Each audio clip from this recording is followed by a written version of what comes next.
I have gotten so many questions about the performance in Tears of the Kingdom, and I wanted to do a video following the fact that there was actually a patch released and kind of give an updated view on how this game runs. I mentioned it in my impressions video a couple days back, and I'll have another impressions video tomorrow, an updated one, but I wanted to talk about performance through the lens of this new Day 1 patch, and before we get into it, let me explain that for a second.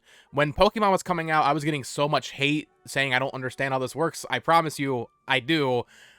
The Day 1 patch is already released. They released it 2 days ago on May 5th, I believe. It's patch, let me look over here, 1.1. I'll throw it up on screen. Before, when I first got the game, it was version 1.0. They released the Day 1 patch, the Day 1 patch, the patch you download on Day 1, a few days early, almost usually a week early, so that reviewers can play the launch day version of the game. So, is it possible that there will be another patch on May 12th? Sure, I'm not discrediting that idea. It's totally possible, but I would not hold out hope for that. I would imagine patch 1.1, the current patch that just released a day or two ago, will be what we all play on a release day. So how does it run?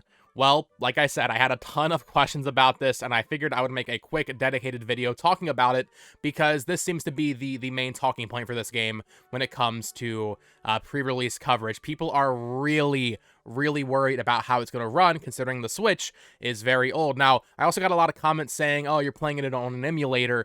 No, I'm not. I have the physical case here. I don't know why I would lie about that, but anyway, yeah, I've been playing on my Switch OLED, mostly in docked, but I have played some in handheld, and I want to say right now, in my impressions video, and this video will contain no spoilers, in my impression video, though, I said that the opening area of the game ran really poorly, specifically when using the Ultra Hand ability, and that was true. It did not run good at all. In fact, it ran very, very bad. Whenever you activated Ultra Hand, and even sometimes when you activated Fuse, it would chug. I'm not a frame data expert. I don't know the exact frame rate it was running at, but I can tell you right now it was significantly below 30 FPS, but only when doing that action.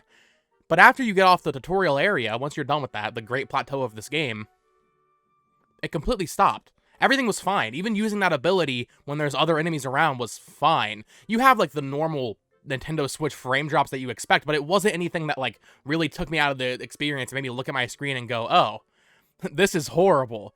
So, I don't know why the opening area ran so poorly. I don't know what that is. I need to go back there and check if it still runs poorly. Maybe just that specific area of the game was poorly optimized. I don't know how that really works. But ever since then, it's been pretty much smooth sailing. I will say, though, the Day 1 patch definitely has helped some. Or the day negative, what is this, day -6 patch or something. It definitely helps some. It hasn't, completely fixed every issue, but I have noticed, in general, the game is running better than it was, for me, across the board. It still has the expected general drops that you would expect from an open-world Switch game, but it's not quite that bad. However, I do have to say this. I won't, once again, no spoilers. Let's just say the northeastern part of the map, when you do the story stuff up there, if you know Breath of the Wild's map, you know what I'm talking about. It runs horrible. I just finished doing that story section last night. It is, to be fair, I played it undocked. I did this entire section of the game undocked, laying in bed last night. Just moving the camera made it drop to like 10 FPS. It's a huge area.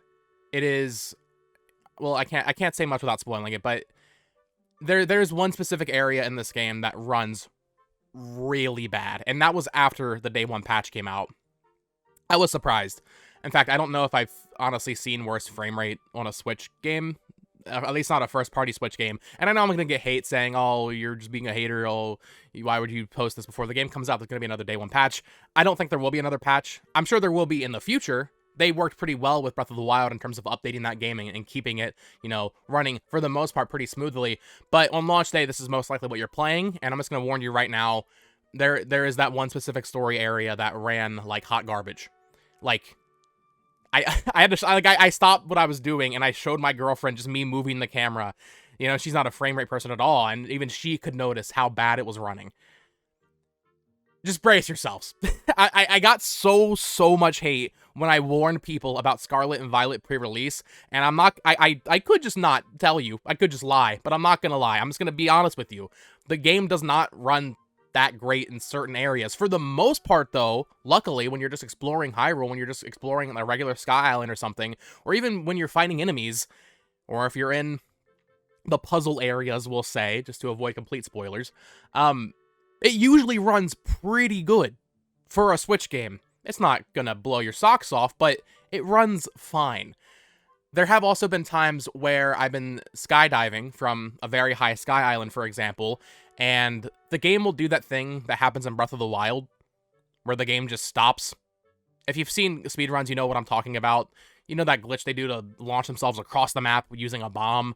Yeah, it does that very infrequently. It's nowhere near as much as Breath of the Wild, but it has done that a couple times. I've clipped it on my Switch, so, and obviously I can't show this stuff because Nintendo will be coming at my door, knocking on it, telling me to get on my hands and knees, so I can't show the footage, so you'll have to take my word for it. I know that makes me sound like a lunatic, but, it's weird. I still think this game is very technically impressive for what they've done with the Switch hardware, and I don't want to sound too negative because it really is those enclosed environments that, or those enclosed situations that don't speak for the entire game. For the most part, I think this game is very impressive, but the fact that, you know, you're going from the sky, you're going to the ground, you're going all these areas, you know what I'm saying? And for the most part, there's no real issue. But there are those instances where in the opening area, using Ultra Hand just makes the game run horribly. And maybe the Day 1 patch did fix that, because I did do that opening section before the Day 1 patch. So maybe that's a lot better, because I haven't had an issue with Ultra Hand at all past that, right? But then you have the story section in the northeast portion of the map that I mentioned. That entire section ran like hot garbage. So we'll see. I don't want to be a Debbie Downer. I'm loving this game. I will say that. I think I have close to 40 hours now. I'm going to post another video tomorrow talking about more opinions on it. Maybe I'll go more in depth with frame rate there as well. But yeah, just expect a Switch game, essentially. You're not going to be impressed technically in terms of frame rate. You're gonna get Breath of the Wild, in my opinion, Breath of the Wild running a little bit worse in my experience, because the world is so much bigger. That's not an excuse. This game was designed for Switch, whereas Breath of the Wild wasn't designed for Switch, so maybe Nintendo should have figured that out. But also, it's a huge world, and it hasn't fully detracted from my experience. You know, I wouldn't be talking about this if people hadn't been asking, but yeah, that one specific story section, you'll know what I'm talking about when you get to it, and I'm sure people that are playing it already too will comment saying they agree, ran very poorly on my Switch OLED.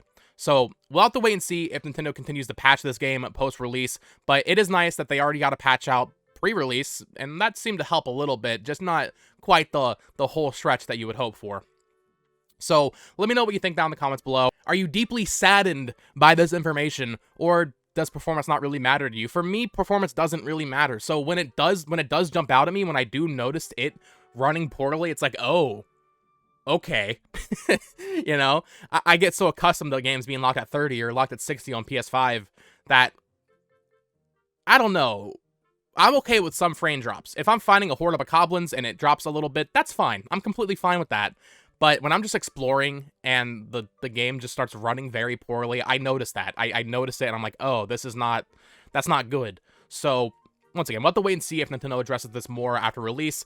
The fact that there's already a patch that has fixed performance some running on Switch is a good sign, and I think they will continue to patch this. If they do Tears of the Kingdom DLC, maybe they'll, patch it alongside that.